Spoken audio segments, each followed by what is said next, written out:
So this is the city center of Kyiv, and this is your guide Olena from Ukraine.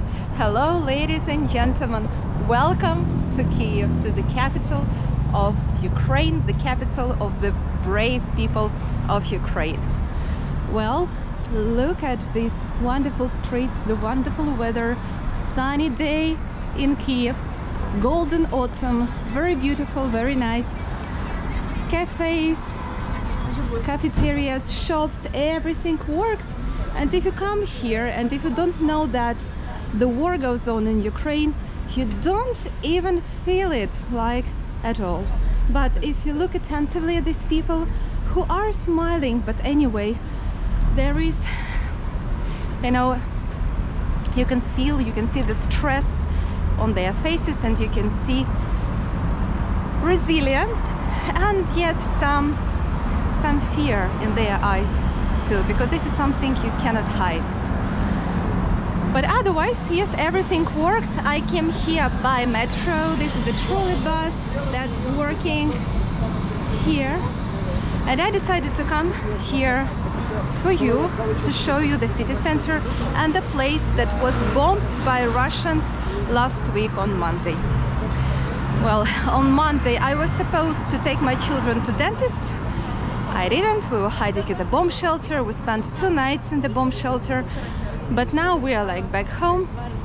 When I was descending into the subway, there was air alarm, but when I got out, it is off. So don't worry for me, it should be okay. There is no air raid siren right now. If it starts, I will go back to the subway. The subway, by the way, has the name, it is named after Lev Tolstoy, which is the prominent Russian writer. He wrote War and Peace novel, a very, very big book. I've read it twice at school because I had Russian literature, but now it will be renamed after Vasil Stus, which is a Ukrainian writer, thanks to Russia. It's not oppression of the Russian language, it is revival of Ukrainian culture. So here we go, we cross the street and we go to the park named after Taras Shevchenko. This is another prominent Ukrainian writer who I would say is the father of Ukrainian nation. He is our leader even now. He's this person is kind of the icon for Ukrainians. Let me show you something. Recently my sister gave me a present. These are the socks. I will show you my socks because they are very special, and it has the portrait, you can see it I hope, of Taras Shevchenko. Here it's written "Живи життя," which means live life, and on the other sock the portrait of Shevchenko, and it's written "Rusni pizda," which is very rude. In fact, it means something like Russian "kaput," but in very rude form. So I put on these super powerful socks, and I names after Taras Shevchenko, and I go to Taras Shevchenko Park, which was bombed. Just to let you know, guys, that this is not live. This is not live.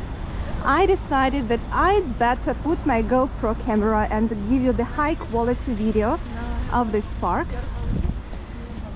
But I will try to shoot it, you know, in one shoot.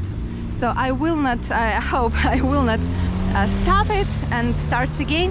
So it will be almost like live, but I do not see your questions right now. But when I publish this video, so if you see it right now for the first time, when I publish for the first time on the channel, I will be there with you in the chat, and I will answer your questions if you have some over there. So you can still write your questions if you see that you can do this. Otherwise, you can do it later in the comments. I will try to read them all, or at least to give you the like button. By the way, please give me the like button too, so more people could see this video. Well, beautiful park named after Taras Shevchenko. Very special for me, very special place for me. Lots of books here. There is the public toilet over there. golden leaves on the grass. Beautiful, beautiful place to be. Until recently, basically 3 to even 2 years ago, we were still living with my family, with kids in Serhi, not far away from here. We were living in the city center before we moved far to the north. And this was one of our favorite places to be with my children. So for me, it is very native, very home park. I was trying to find this word in English, but I couldn't. In Ukrainian it is рідний, все таке рідне. It is also native to me, which is рідний, it is native and relative at the same time. So this is a very personal connection. So everything is so familiar and so nice and so beautiful. I will take you to the place of Russian atrocities, the place that was bombed, but before, yes, I will show you what do we have around here.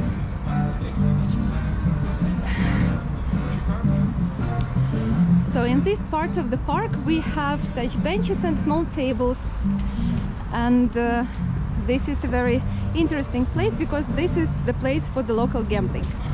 The thing is that in the Soviet Union there were no casinos, no nightclubs, and local men, they were gambling, playing chess, playing checkers, and mostly dominoes, nards as well. And it was like the place where many people were coming together to play and to gamble. This tradition is still alive, as you can see.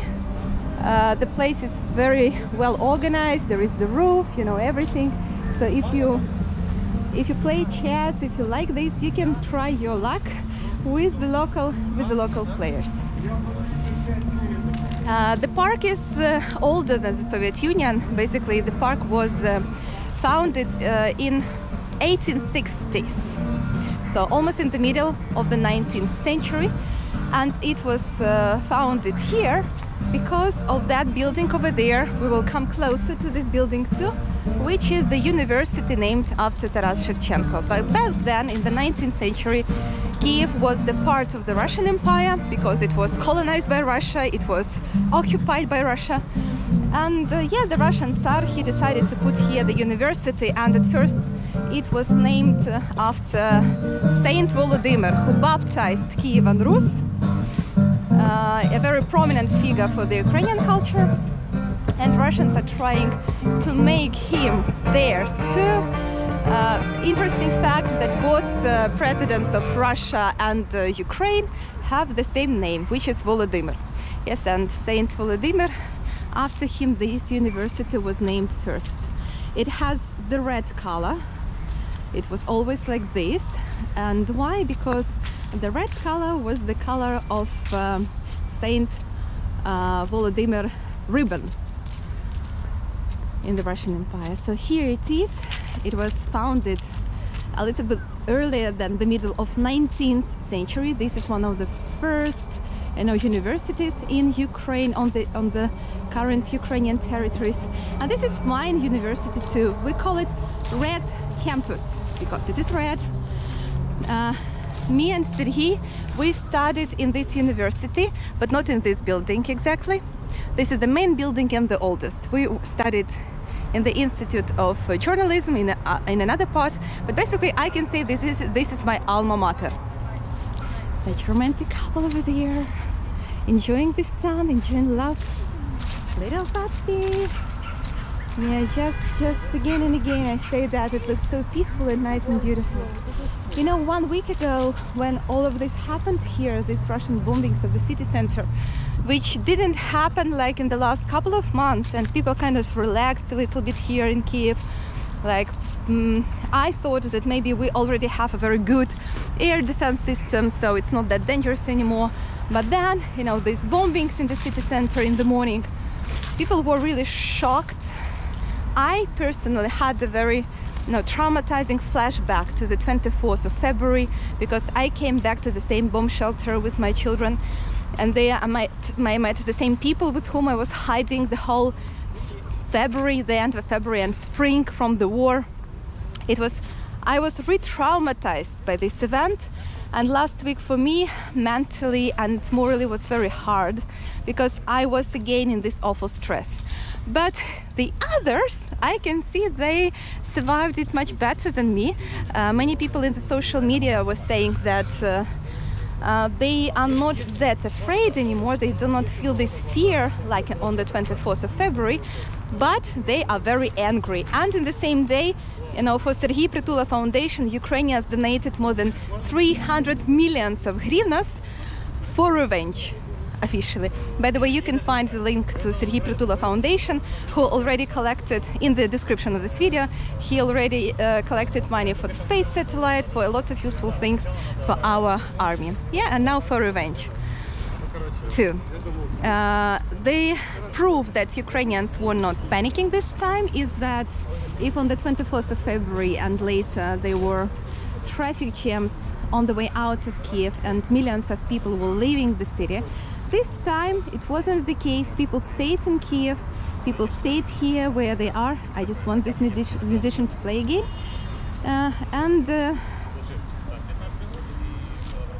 People were not leaving. Some people, you know, I personally know several people who came back to Ukraine, to Kiev, just before this attack, and they were traumatized a lot too, because like they could stay for longer, but they decided it is already pretty safe in Kiev. Many people came back, so I can take my kids back to Ukraine, to Kiev, and then they come back and these awful bombings happen and people die on the street, you know, in the middle of the same sunny, peaceful day. And of course, they had a big feeling of guilt that, you know, because of their like selfish desires, they took children back, and here again they put kids under danger. But these feelings of guilt are with them abroad too, if they are hiding from this danger too. So wherever you go, you have this feeling of guilt, but it's irrational. So we are trying not to cope with it. Okay, the music. So this is part of Kiev culture. A lot of street musicians always on the streets, even at war. Of course, when we had the peaceful times, there were much more of musicians here, street musicians. But you see, even in the middle of the war, we have them back. And this is one of the reasons why I love Kiev so much, and it fills me with happiness and love and everything. All the good. So I think we have to give some tips to the musicians.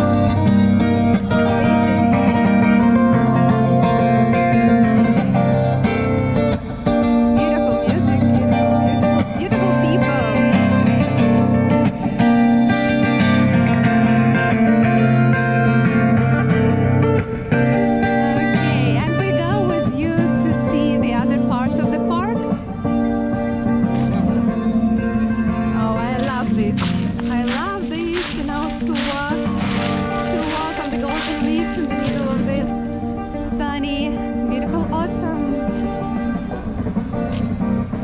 Like this.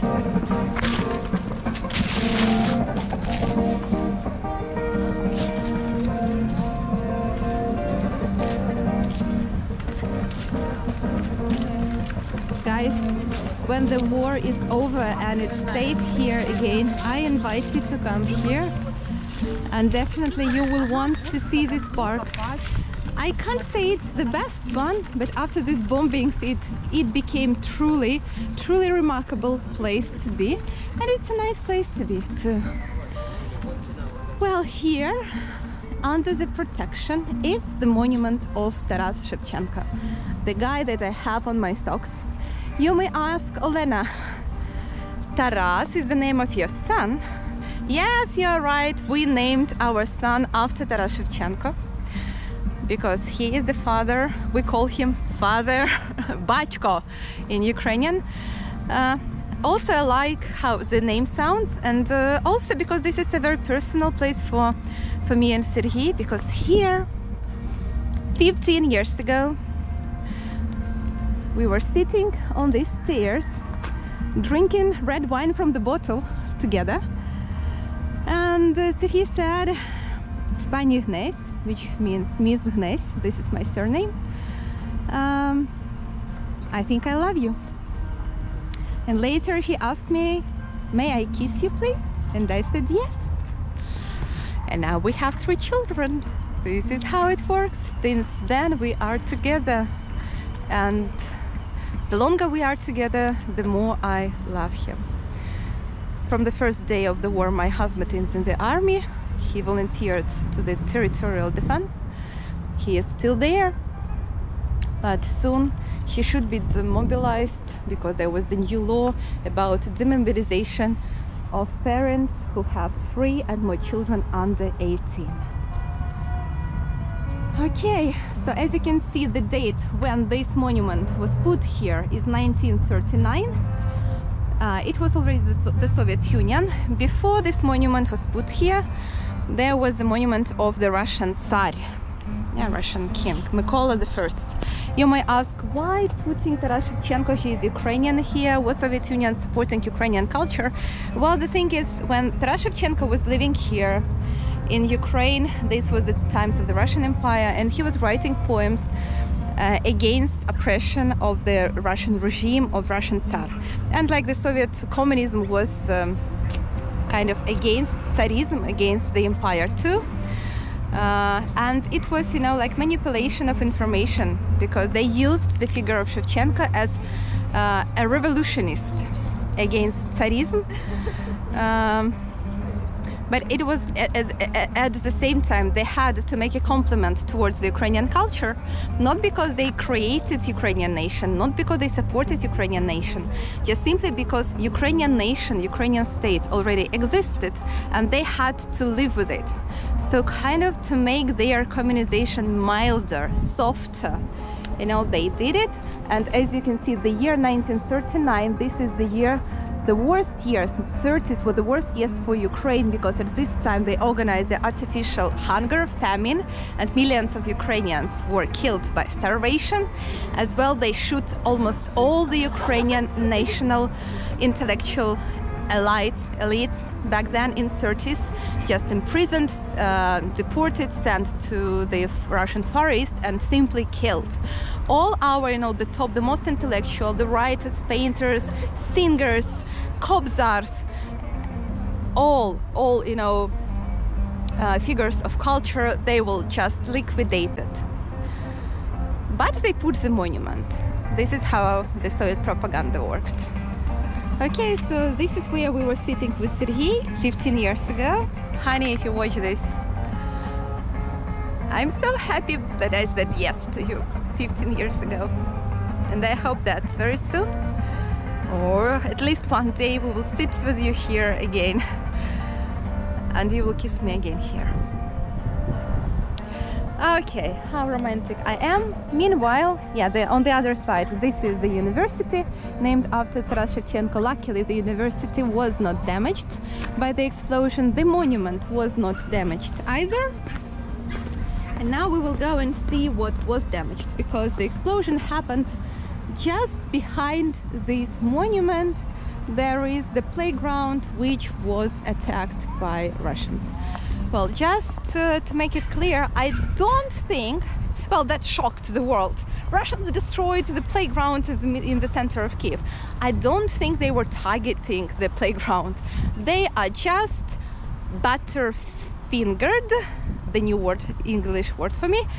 They were just, you know, maybe sending the missile to the building of the intelligence service here nearby, but they just didn't hit it because they are not, you know, very technologically advanced, but they just fell here.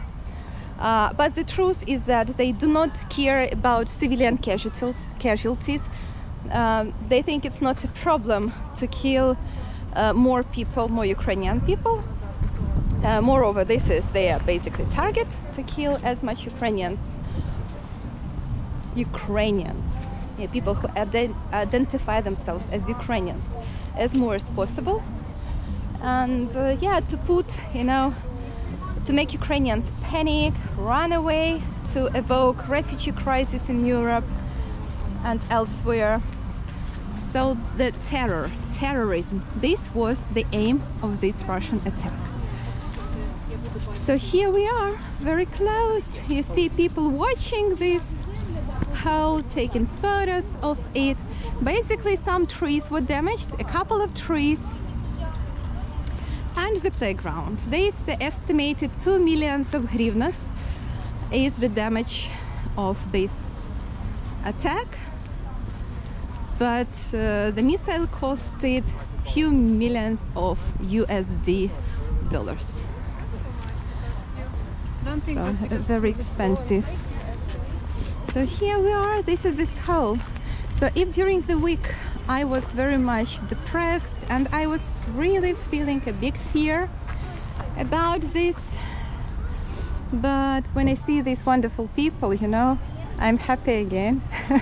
I'm not afraid because we are many, we are all Ukrainians, we are united, and such a piece of shit will not scare us or make us stop. Yeah, it only makes us more angry and sure in ourselves and determined that we have to win, because otherwise this terrorism will continue. Yeah, Russia will stop destroying and killing only after it loses the ability to destroy and kill. So basically we have no other option but win this war. This is Tereshchenkivska Street. Here we have museums, several beautiful museums. They were damaged too. Luckily nobody was hurt inside, but the glass in the windows was blown off. This is true. But the staff, the personnel was not hurt. Do you speak English? Yes, I do. You look like a foreigner to me. I can't hide. My name is Selena. I have a YouTube channel which is called What is Ukraine? I'm Ukrainian. Yeah, I'm showing to the people in the world what's going on here. Why are you here? Can I ask you? And what do you think about this? This is the sun. If I may ask you. I'm here to look at this. Look at this. Okay. Why do you stay in Ukraine? Is it because of work, maybe? Yeah, I'm here because of work. Okay. Is it stressful? I mean, are you afraid to be here because of the danger? Do you feel the danger? Of course, I feel the danger, like you do. I do. Ah, yes.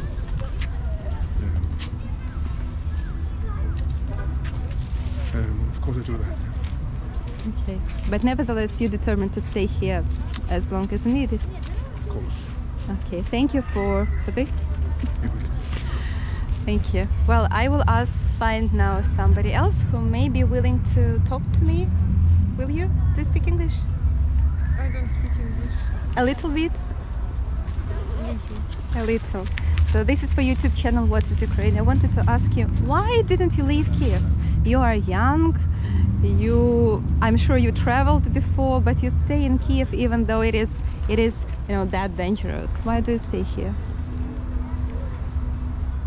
You can say in Ukrainian, I will translate. Чому ви не виїхали? Or you can try in English. It's fine. Я дуже погано спілкуюся. Добре, скажіть англійською, українською я перекладу. Чому я не виїхала з України? Так, чому я ви виїхала з України, але я вже повернулася. Де ви були? В Італії, у моєї двоюрідної сестри. Скільки ви там прибули? 2,5 місяці, в травні повернулася. А чому повернулися? Захотілося додому вже. Захотілося додому. За Україною, за Києвом, на роботу захотілося вже повернутися. What is the name? Оксана. Oksana. So this beautiful lady's name is Oksana. She said that she left Ukraine for 2.5 months, but came back because she missed her home. She was in Italy, but came back. This is what I say. Many people came back, and now we have to take it as reality and adapt to this kind of reality, to live with this, right? Okay, so maybe somebody else will talk to me. Somebody will talk to me. We're gonna ask somebody, yes? Because it's interesting to know what people think about it. Excuse me, do you speak English a little bit? Maybe, my husband knows English very good. His husband. Hello, husband. What is your name? Yaroslav. Yaroslav, could you please tell us what you think about this? How it feels to be here? How I feel? Yeah.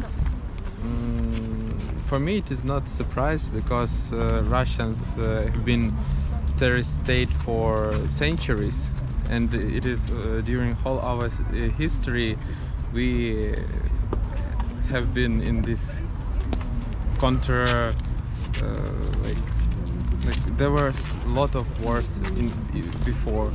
People forgot this, and that is why Russians return once more time. I hope. So the reason of all of this that is happening right now is that people are forgetting their history, their and this past. all. So it is nothing special from this perspective, that nothing that can surprise us.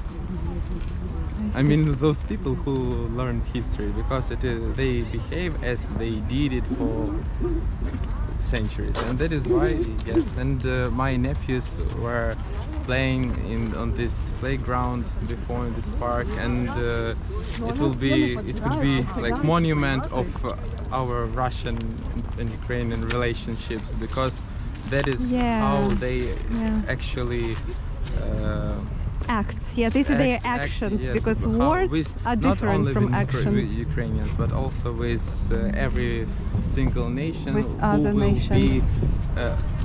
Behave as a victim, because Russia understand only force, only power, and they will never behave like this if United Nations will directly say them, we will destroy your fucking army and they have this possibility. The main idea that they can, as you can see, Ukrainians were fighting on their own until maybe end of May. My father also was on the front line. My husband is there. Yes, my father. Yeah. And I said my husband is yes, there too. That is why, Ukrainians stopped all of this attack on their own, and they defended Kiev on their own. And after international community started to help us, then we started a counter-offensive operation, and it will be, and as you can see, even Ukraine on our own can protect our land. They are not they say that they are more powerful than they are because of their propaganda, and they believed in this, and that is why they started this war, and they saw that everyone else believed in this, that they are so powerful. So. And I want to add that we are not afraid. We were in Kiev all this time, and we are not afraid. Yes, Russians will be defeated. For sure. Thank you for this small interview. And their state will be erased from the political map of our planet. Yeah, Russia will collapse, because I agree with you, with every single word that you say. With every single word, really. Yeah, there were many genocides before that were committed by Russia here, and Russia will stop only when it will not be able to kill and ruin and destroy. So our aim is not some peaceful negotiations to freeze this conflict, because it will not stop aggression, it will not stop terrorism. Just Russia has to collapse, this regime has to collapse, and only after this some peace is possible. Yeah. Good luck. Героям слава. Thank you. So here is the playground where my children were playing too, and I published already videos from this place, and you see kids are playing here again. These brave Ukrainian children are back here to this playground. There is no air raid siren now, so it is hopefully safe to be here. Even though it is not safe anywhere in Ukraine right now before the war goes on. This morning 7 a.m. there were explosions heard in Kiev, because next to Kiev there was a missile that hit one of the objects of infrastructure. And what happened, at first the missile hit, explosion happened, and after this the air raid siren goes on. Most probably this was so-called Kinjal missile, which is very hypersonic, and our air defense system even didn't see it. So this is possible too, and this same missile, you know, they can even hit a public toilet in the city center with this missile, even if they were targeting, for example, I don't know, their parliament. For them, everything that they ruined, they call it military infrastructure, and they don't care about people, about children, Ukrainians, Russians. Even this doesn't really matter to them. They are just behaving like terrorists. They are pure terrorists. Amen. Well, next to the playground there is this beautiful Ukrainian restaurant. You know, before the war started, I wanted to come here with the American tourist whose name is Dave, and we planned to make like a food blog about Ukrainian kitchen cuisine from here, because all the waitresses always here wear Ukrainian costumes, national costumes. Interior is very Ukrainian too. So this is like the beautiful garden next to the restaurant. As you can see, here was the glass door, which is blown off. The other door is not damaged, by the way, inside, but the restaurant is not working, I guess, today. However, next to the restaurant we have such a small kiosk with wonderful and very tasty traditional Ukrainian pancakes with different fillings. And when you come here after the war, when it is safe, I highly recommend you to come here and to try some of the local pancakes. Here you can different flavors and what you can add to your pancake and enjoy. Traditionally, when we come with kids here, we always take a pancake, have it somewhere nearby on a bench, and then kids play on the playground like this. The monument. This is the modern funny monument. Kiev is full of such funny monuments. This is the grandma, babusia, babza. She's grumpy and she's watching, you know, her neighbors, and she is saying something, gossiping about them. This is a nice Ukrainian culture, post-Soviet culture, because babusia was raised in the Soviet Union. She was born in the Soviet Union, most probably. She was raised, she was brainwashed there. But even the most brainwashed by Soviet and Russian propaganda people, I think right now their eyes are opened. As this Yaroslav, the gentleman, said, that Soviet propaganda was trying, you know, to erase the historian memory, and it is true that many people lost this historical memory here. This is why we have a huge generation gap between people who were raised in the Soviet Union and in the independent Ukraine. I know it for sure because my father is like this. But even them, right now, they start to understand something because they see that Russia behaves like a terrorist. Unfortunately, still some of them, like my father, he is still blaming America for this war, saying that America is fighting with Russia with the hands of Ukrainian people. But he started saying Slava Ukraine. So for me, this is a huge personal problem. But I work on this with my father and all the other children, young people of Ukraine, work with their fathers and mothers if they are still not aware fully of what is happening here. The truth is that Russia is a terrorist and Russia is the enemy, and for us Ukrainians it was always like this. Of course they want to hide it. This is why they burn our books, historian books, wherever they come and occupy. They even hit the missiles, they targeting museums, libraries, universities, institutes. Yeah, they just want us to be a herd, you know, people without memory, just slaves, and they want to own this territory. But the thing is that they want to own not on Ukraine, but as much as possible. And the sizes of Russia, basically, they prove it. Russia is still an empire, and they are having this colonial war. And when they are fighting in this colonial war, have you seen the faces of Russian soldiers? Do they look like ethnic Russians to you, the most of them? No, they are national minorities, the most of them, especially people who are coming here to Kiev.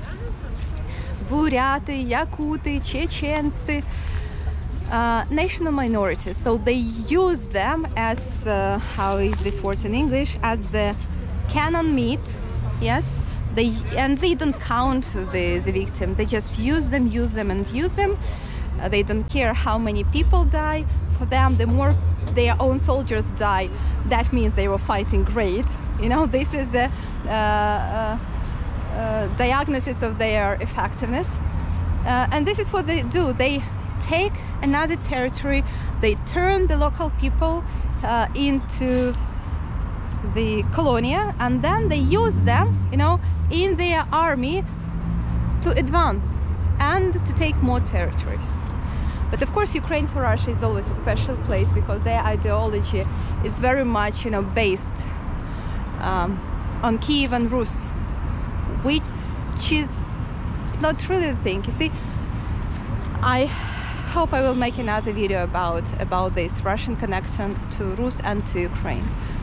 So one more cafeteria here with the windows that were blown off with Ukrainian and Turkish flags.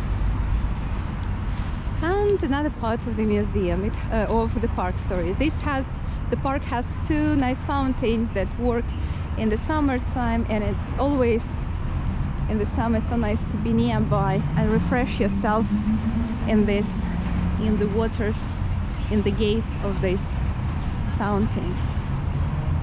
There is the old tram in front of us, which is turned into another coffee bar. And you see, we love coffee in Kiev. We drink a lot of coffee, and it's tasty, it's nice. So you come here and you will try it. The parking for bicycles empty for now. The monument of Shevchenko on the other side. So basically we crossed the park with you. Basically this is the smallest public park in Kiev and one of the oldest. It's very cute and very nice in all season. In the winter time we will have here a Christmas tree, for example, and it will be nice too. Okay, by the way, I'm using this moment to say thank you for buying me a coffee on the website Buy Me a Coffee. Here we have the so-called yellow campus of the university, the same university named after Taras Shevchenko. The building was damaged a lot too, the windows are blown off, and by the way, what was destroyed by Russia is the cathedra, which is this cathedra, like the faculty of the Russian literature, was destroyed by Russia, which proves they don't really care about literature and about culture, you know. They care about being great again, even if in their, you know, they don't have, for example, a toilet at home. They still want to be a part of a great empire. Their level of development in terms of civilization is still very low. I don't know, maybe after this war something will change.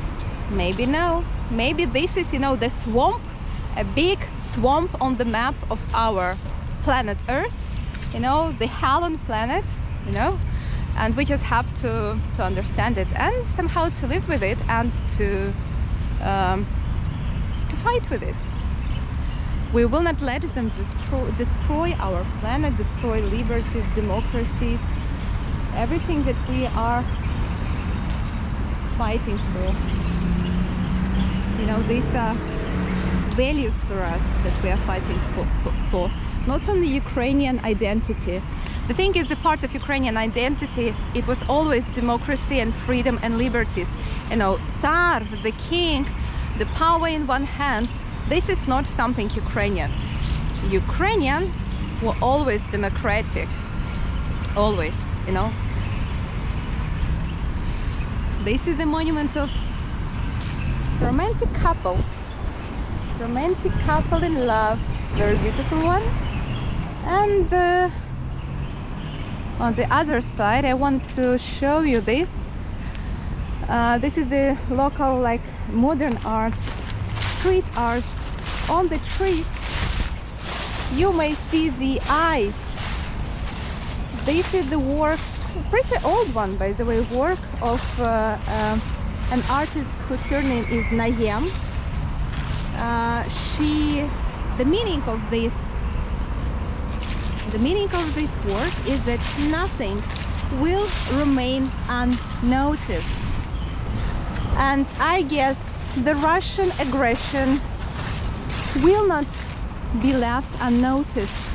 The world can see, the world can hear what Russians are doing here in Ukraine. And let's remember what they have done already in Syria, in Georgia, in Moldova, and in Ukraine before too. So it's not something that just started, you know. The monster was always here, but the West preferred to make friends with the monster, not to escalate, and as a result we have the monster who became much stronger and more aggressive. So if this time we do not liquidate and neutralize the monster, just try to imagine how much more powerful the monster will become, because impunity makes the monster only stronger and more hungry. Now, after they violated everything, they do not have any restrictions to violate more agreements, and it's better not even to try to deal with the current Russian regime. It should be recognized as a terrorist. Well, the place, I feel it, you know, in my skin that this place is where people died. Just here in the center of this crossroads, a very busy crossroads. You know, on the second day of the explosion, you know, there was a big hole here when explosion happened. On the second day they covered it already with the new asphalt, but now I see they are doing some renovation works. I don't know why. Maybe they need some pipes. Kiev water canal, which means Kiev water supply system. They are making the hole to deal with the water pipes under the road. This is why they are doing this. University. On the both sides from the university there are libraries. So this is the yellow building, it is the library. And you can see the windows. The windows are blown off too, and they are not even renovated. Just imagine how powerful the explosion was. I was sitting in this library when I was a student, and in the other library too, and look how much damage it is. And unfortunately Ukraine is not a rich country, and education was always underfinanced and science was underfinanced. So simply the local administration doesn't have enough money to renovate quickly these big historical old windows. And I can imagine that the books inside are under danger right now, unfortunately. So we cross the road. This is where people were killed.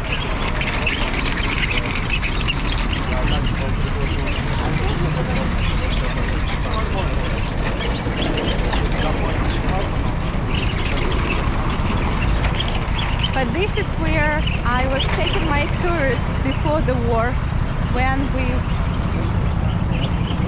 had a nice walk. We were happy, we were smiling. But after this attack, I think that the mood of the tourists will change, and we will be telling different stories when we pass this place. So now we are on the other side of the street. This is the same yellow campus. This is the Institute of Philology of the university named after Taras Shevchenko. Before it was the first gymnasium of Kiev, and some prominent Ukrainian and Russian writers studied here. One of them is Mikhail Bulgakov. On the walls you can see the holes. By the way, Mikhail Bulgakov is one of my favorite writers. Even though he is anti-Ukrainian, he is pro-Russian, But maybe if he lived today, he would think differently. I don't know. Okay, you can see on the walls, there are the holes on the walls. And this is another monument that is protected. Thanks God it is not damaged. This protection worked well. But you know, the parts of the missiles, or I don't know, of the road, they made these holes. Just imagine how these parts of metal go through the flesh, through the body of people, causing injuries. We are so fragile, we are so soft as people. So this monument is Mikhailo Hrushevsky, and he is the first president of Ukraine. We call him the first president. He was the president of Ukraine more than 100 years ago, when here we had the revolution, the national revolution, and the independent Ukrainian state was proclaimed. And the government of this Ukrainian state was sitting in this building. This is where the independence of Ukraine was proclaimed more than a century ago. The Ukrainian Central Council was sitting in this building.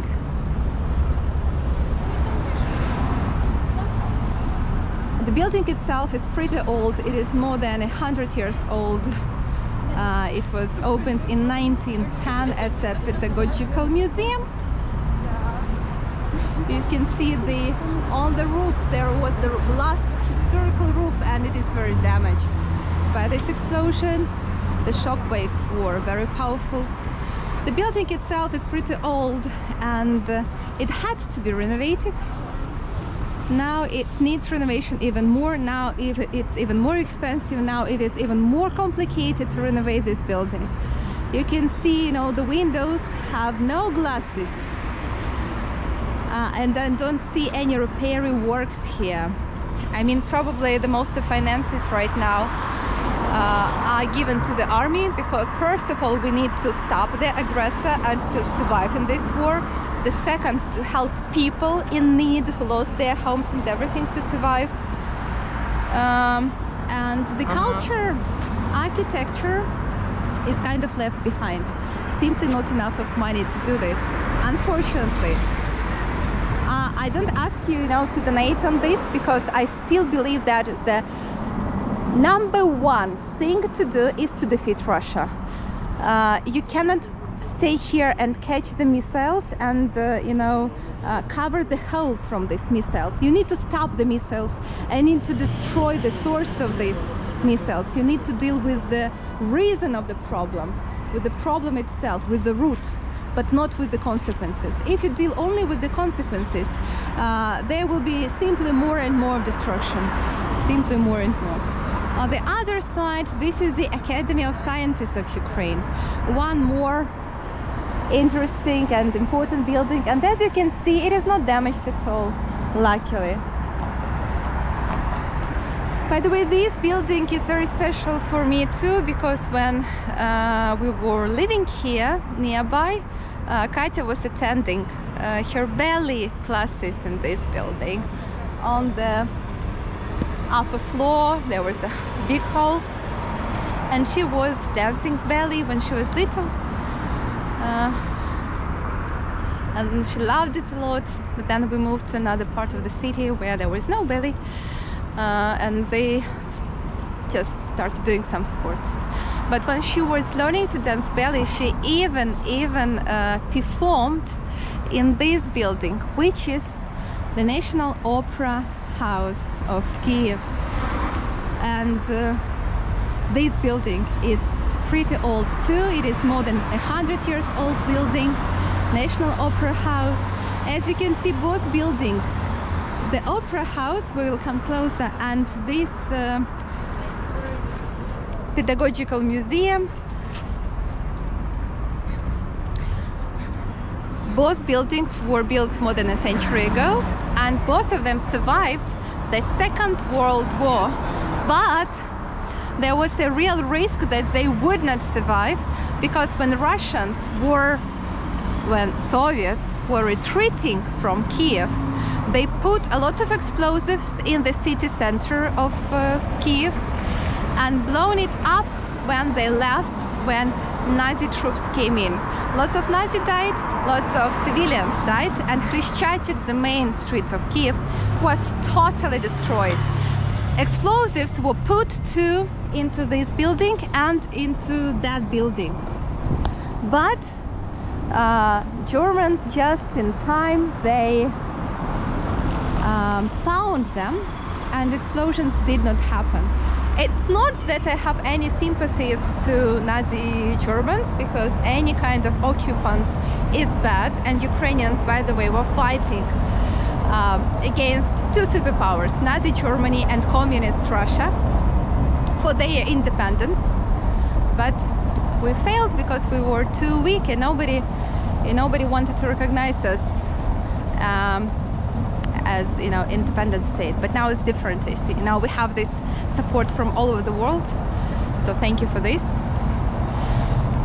One more time this building was under danger when the Soviet missile fell just inside of the building, and it ruined, you know, it made a hole in the roof, and it fell down during the performance. It physically killed several people, but it didn't explode. Which means maybe there is something, you know, some spirit of opera, ghost of opera, that was protecting this building from destruction. And this time the same happened.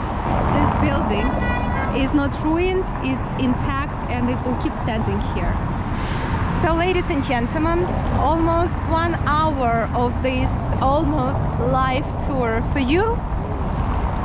So if you go down just a little bit, there is already Khreshchatyk Street. This is another museum here on this side. Kiev has a lot of things to offer for US tourists, and I do believe that the war will be over, maybe not soon, but it will be. Ukraine will stay independent.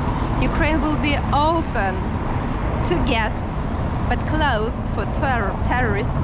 And you will come here, you will discover for yourself what is Ukraine, what is Kiev. You will see the capital, and you will see the other cities of Ukraine, the names of which you already know because of something bad happening, but maybe there will be something good happening there. The cities of Mariupol, Melitopol, Kherson, Mykolaiv, Kharkiv, Odessa, Lviv. Ukraine is big and beautiful, very diverse. It has the mountains, Carpathian Mountains, Crimean Mountains. It has the Black Sea, which is mined right now, but I hope it will be demined soon. But the main treasure of Ukraine is not only its nature, the main treasure is its people, the brave people of Ukraine. Everyone, такі рідні, so native, so relative to me, so close to me, so mine. You know, all of this is mine, my home.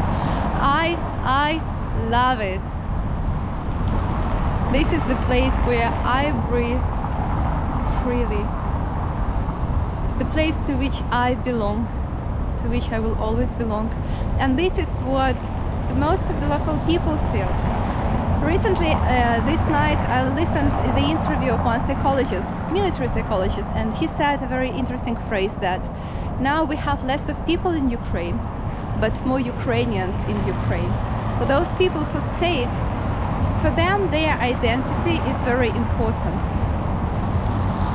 Ukrainian identity. So the concentration of Ukrainians became very, higher.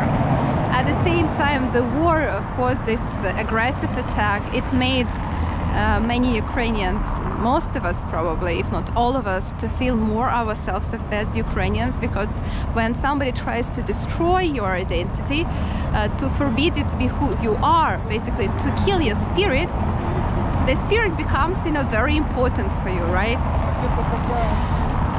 People who left, I know that many of them are suffering because they want to be here, but most of the people who left, these are women with children, and for them it's super important to protect their children physically and mentally, because I see from my kids they are very much traumatized by this war, especially children with special needs.